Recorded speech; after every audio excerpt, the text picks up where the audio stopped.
I'm Dr. Aida Bakir from Al-Quds Open University. I'm the coordinator of Tefl-Epal project.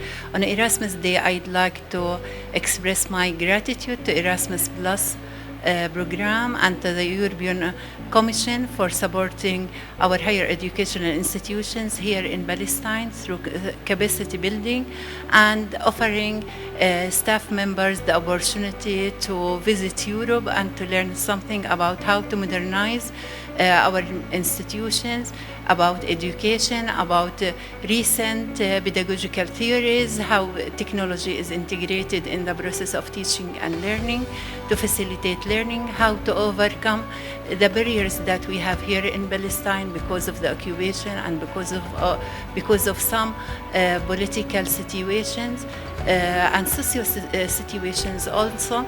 I'm pleased today to tell them that we have stories of success from Tefl-Epal project and that we are implementing new practices in teaching English as a foreign language, which our students enjoyed, and they are performing better as a result of disseminating the culture of blended learning. Thank you, Erasmus Plus.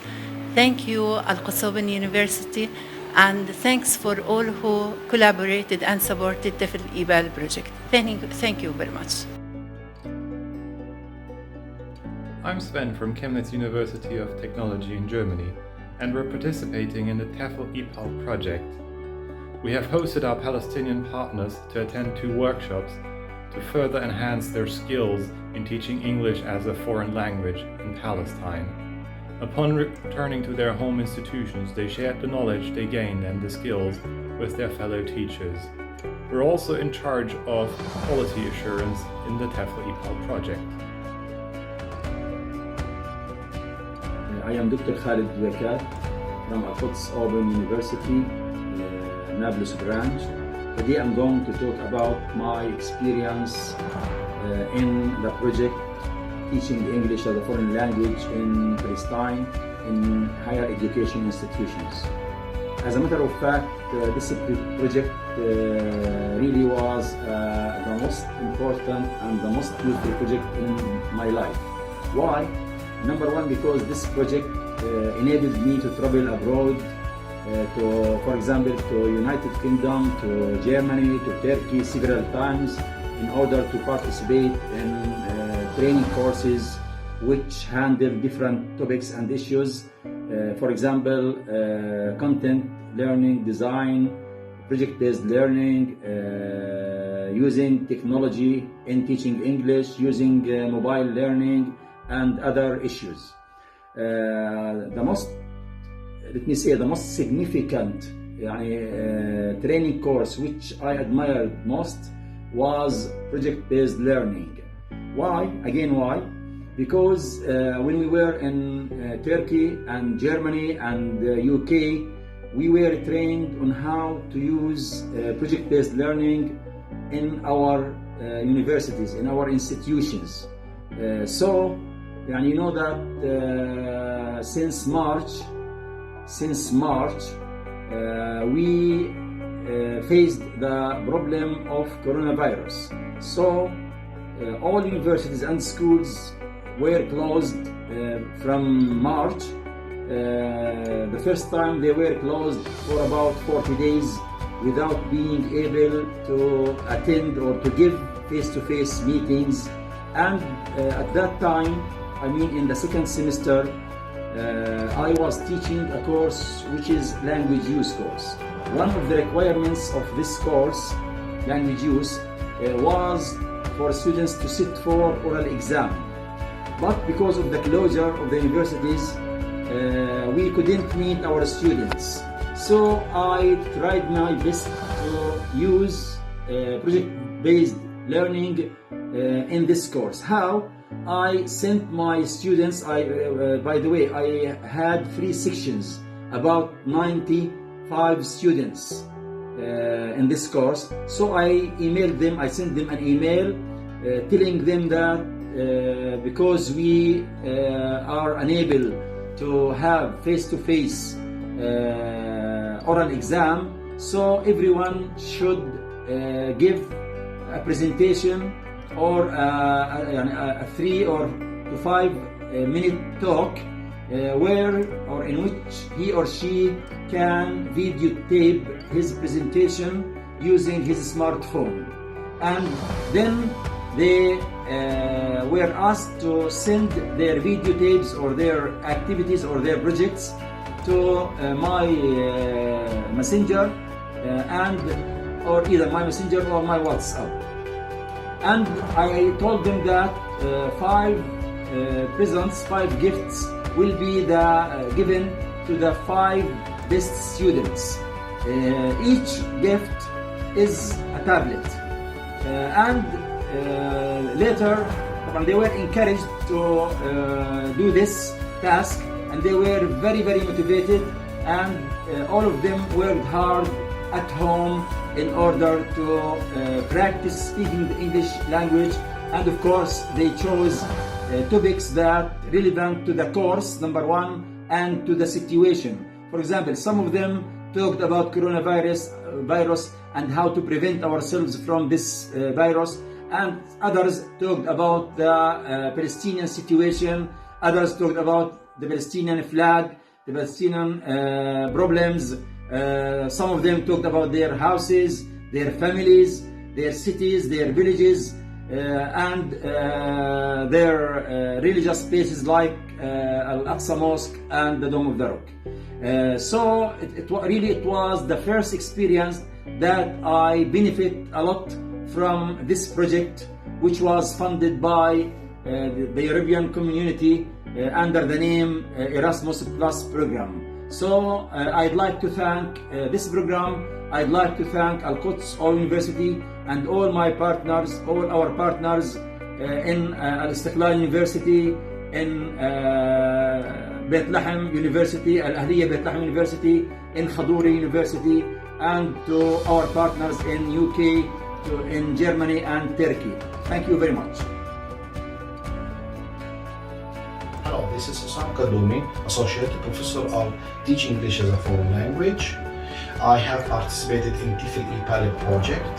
This project included different training sessions. We traveled to the UK. We trained on different modern approaches in teaching English as a foreign language as related to different technologies. We also visited Germany, where we have the chance to experience how to develop the curriculum and how to implement different technologies in curriculum planning. Also, I have visited the University of Anadolu in Eskişehir, Turkey. That was last year, where I have trained on how to implement and how to make use different kinds of LMS. That was very important and beneficial session for me in teaching my students. Thank you.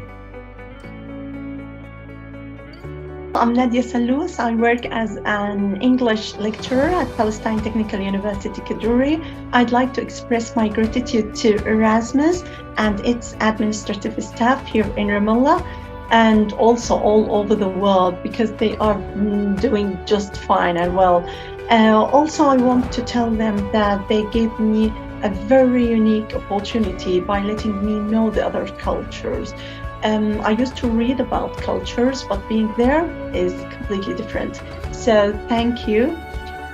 Also, I want to say, in terms of education, my students, they develop their skills really in a very positive way. Even me, I have a different professional skills now, because with blended learning and all the courses we had and the workshops in different areas all over the world, I mean in UK, Turkey and Germany, even here in Palestine, now my students, I'm so proud to say, they use so many different technical tools. They start using Moodle effectively, and also sometimes they schedule a meeting, a Zoom meeting, and they invite me. So thank you, Erasmus, for the opportunity.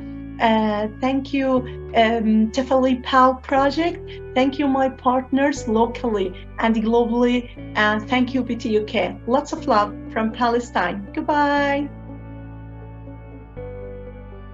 My name is Alan Bruce, and I am the Director of Universal Learning Systems, or ULS. We are a private Irish agency involved in the areas of research, evaluation and training, and specifically in the area of social inclusion. We have been involved in many projects across the world over the last number of years, and particularly in projects co-financed by the European Union, including Erasmus+. While we are an Irish company, we also operate in several other European countries, as well as in the United States, Brazil, and in China. We were delighted to be involved with the Tefl-Epal project from the beginning. There are a number of reasons for this that suited our skills and skill set in terms of contribution. The first was that the provision of English as a foreign language for a changing world is a critically important issue in terms of internationalization and in terms of communication and upskilling. The second dimension is that of blended learning, being able to create products which meet the needs of students in a variety of settings, critically important in an environment such as Palestine. And the third dimension was the question of innovative transnationality, where people would be able to work with other partners in different countries to produce something really exciting and relevant. In this project, ULS has contributed to a number of dimensions. First is the quality assurance and ensuring that what we said we would do and do it to an adequate standard. A critical issue from our experience has been the need for added value, the need for dissemination. Technical specifications and platform were also part of our brief, and we were able to address this in a number of ways from the beginning. And throughout the project, we have been able to highlight this and to develop this in a significant way.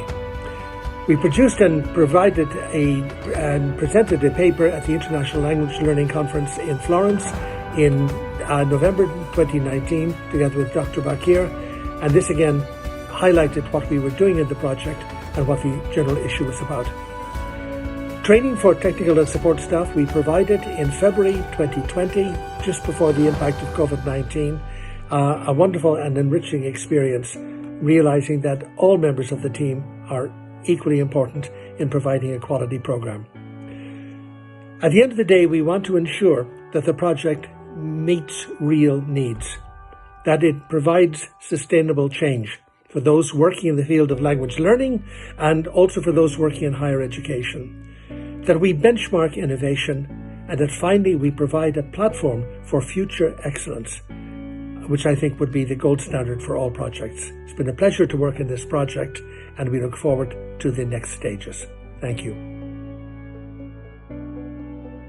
My name's Dr. Matt Smith, and I'm working from the University of Wolverhampton, and I'm here to talk to you particularly about Work Package 2.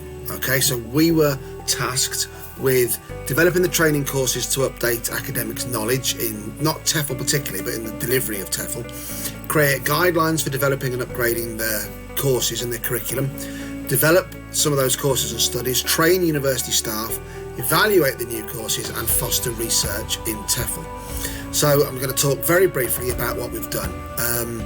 We met originally in Turkey, and I know you've talked about that already. So not long after that, we had a selection of people from the Palestinian HEIs over to the UK, to Wolverhampton, for a 3-day course, and we got to really know some of those members of staff, particularly to understand the needs of what was needed in TEFL, in teaching, in HE, in Palestine. So that was really, really useful. And then Dr. Howard Scott and I came out to Ramallah, and we spent a week with you, which was brilliant because we got to understand not just the needs that you talked about and the needs that have been identified by Pittman, but really the context, the situation, and we really tried to unpick the philosophy behind what it was that Palestinian HE teachers felt was necessary to support all the materials that you were creating and the ways that you wanted to deliver that. And that was a really powerful week, I thought. We then had another 5 days, a whole week then, when again many of the Palestinian teachers came out to us at Wolverhampton, and we put in a raft of training then on a whole load of ideas like flipped pedagogies and jigsaws and problem-based learning and all of those things, which was really good. And I know that many of the teachers were already dabbling with those ideas and were already using them, but we looked at ways to really embed them in the course material. We then worked with the Palestinian partners and with our colleagues at Chemnitz University in Germany on the course materials. Particularly, we were looking at the pedagogies that underpin the delivery of those materials and kind of created a handbook that went alongside those materials. So when our colleagues in Palestine were developing what they wanted for the various modules and bits of the curriculum, they had to kind of work out which of those key pedagogies they were able to use in order to kind of emancipate their students from the course books and from the textbooks, and to get into dialogue and conversation and using English much more powerfully, which is what the students said they wanted and what the whole project seems to me to have been about. We then did a whole lot of proofreading of that material to make sure it was fit for purpose. We are still to evaluate that, and that's the final kind of stage. We're very much hoping to get back to Palestine to see it, review it in context, to work with you one final time on that as the project begins to wind down. Very proud of what we've done so far, and the one thing that's left then is about fostering research in Tefl, and many of our Palestinian partners are working with us on looking to produce papers. We've been receiving bits and pieces, some smaller bits, some whole papers with ideas on. We are working on our own research and trying to engage with the partners again. So there's been an awful lot going on Work Package 2, and we've really enjoyed working with you. Thank you very much. My name is Ziadi Khalil, and I'm an English language instructor at Palestine Ahliya University in Bethlehem, West Bank. I was very fortunate enough to be part of the Tefl-Epal Erasmus Plus project funded by the European Union. The core aim of this project was to implement initiations that would develop learners' linguistic capacities, skills, and English language excellence, as well as bridge educational and socio-political gaps and ensure lifelong learning. After participating in numerous capacity-building workshops held in the UK, Germany, and Turkey, I was able to work with a group of professionals and experts in the fields of education, curriculum development, and distance learning to create an English curriculum that will be used in Palestinian higher education institutions and will renovate outdated pedagogies and methodologies, and most importantly, foster a blended learning environment with the use of the most emerging technological tools. Thank you, Erasmus Plus, and all the neighboring and international universities for this opportunity and for your efforts and contributions in promoting modernization and helping me develop my teaching practices at the academic and professional level. This is Nasri Barghouti of Pittman Training in Palestine. We had the greatest pleasure to have worked with several local and European universities and partners in the development of the Tefl-Epal project, which was funded by the Erasmus Plus. Part of our early engagement in the project was to assess the current practices at Palestine universities. In order to develop a better view of the current practices, it was necessary for our team at Pittman to conduct focus groups at 4 different universities, which included Palestine Technical University, Al-Ahliya University in Bethlehem, Al-Istiqlal University in Jericho, and of course Al-Quds Open University. The project was managed by Dr. Aida Bakir of Al-Quds Open University, and she has well liaised and coordinated most of the activities of this very important project. The focus group that have been carried out by the Pittman team managed to facilitate some knowledge about the current practices, and following on that, we have developed a questionnaire which aimed to measure the deficiencies and efficiencies in several components of the teaching and learning cycles. Things like the syllabus, the curriculum, use of technology, access to internet, assessment methods, teaching methods, etc. We had collected the results by sending questionnaires to at least 100 students and to quite a selective number of teachers who are full-time teaching English at the four higher education institutions. Following the analysis of the results on the identified components, we have produced recommendations which we have shared in the conference in Ramallah with our partners, and it was presented for discussions among all partners. The recommendations which were put forward by Bitman training were adopted for the work packages or for the packages which followed the completion of the Bitman tasks. We believe that this engagement and the project itself would help and contribute greatly to improving the delivery of English language teaching to many thousands of Palestinian students at higher education institutions, and we hope that there shall be in the pipeline more projects to reinforce the theme of interactive learning in English language, and for more projects which aim to continue to develop and contribute to the success of teaching in Palestine higher education institutions. Thank you.